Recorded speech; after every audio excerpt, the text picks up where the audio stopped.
আর যে টাকা পয়সা পাঠাতো আপনার ছেলে, আপনাদের ভরণ পোষণ, আমার ছেলের খরচ, আমার খরচ সব তো শেষই হয়ে যেত।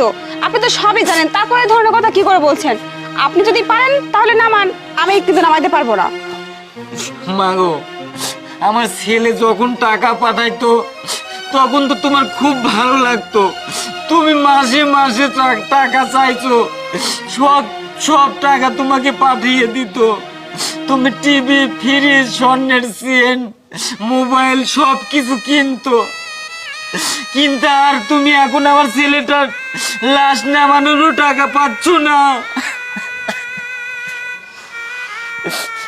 মাগো, আমার ছেলে তোমার জন্য না অনেক টাকা পয়সা পাঠিয়েছে। তুমি যখন যা চেয়েছো, মোবাইল চেয়েছো, স্বর্ণের চেন চেয়েছো, টাকা পয়সা, পার্লারে যাওয়ার জন্য টাকা পয়সা পাঠিয়েছে, কত টাকা পাঠিয়েছে। মা, তুমি আমার ছেলের লাশটা একটু নামিয়ে নেও রে মা।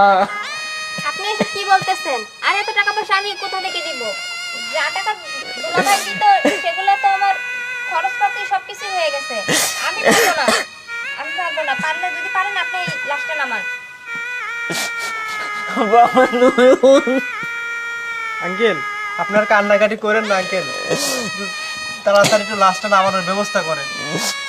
বাবা তুমি থামো, আমি এই লাশ নামানোর টাকার ব্যবস্থা করতেছি বাবা। হাজার হইলেও তো আমার ছেলে বাবা, আমি তো আর উপরে রাখতে পারি না রে বাবা, এটা তো পৌঁছতে দিতে পারি না রে বাবা। আমি তোমার টাকার ব্যবস্থা করতেছি বাবা। আমি কিডনি বেঁচে হলেও তোমার টাকা আমি পরিশোধ করব বাবা। একটু দাঁড়াও বাবা, আমি আসতেছি বাবা, একটু দাঁড়াও বাবা, বাবা। নয়ন, তুই বেঁচে আছিস বাবা।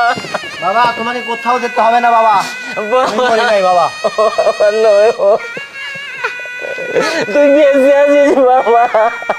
হ্যাঁ বাবা, আমি বেঁচে আছি বাবা, কান্না করে না বাবা, থামো বাবা। আমি তো শুধু পরীক্ষা করার জন্য এখানে লাশ হয়ে শুয়েছিলাম বাবা।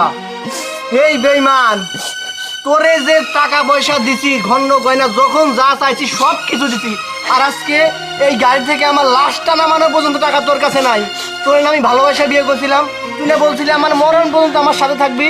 আজকে কই গেল তোর ভালোবাসা, কই গেল? হ্যাঁ দেখো, তুমি ভুল বুঝো না, আসলে আমি জানি তুমি মরতে পারো না। আমি তো এগুলো এমনি বলতেছিলাম। এমনি বলতেছিনি না? এই ছেলে আমার, এই ছেলেকে আমার কাছে দেই। এই ছেলে আমার, এই ছেলে তোর না। তোর বাবার বাড়িতে আমার টাকা দিয়ে যা কিছু করছিস সব টাকা কড়াই গন্ডা হিসাব দিবি তুই। ভাই আপনি ঠিকই বলছিলেন ভাই, এই দুনিয়ায় মা বাবা ছাড়া কেউ আপন হয় না। আর এই তুই না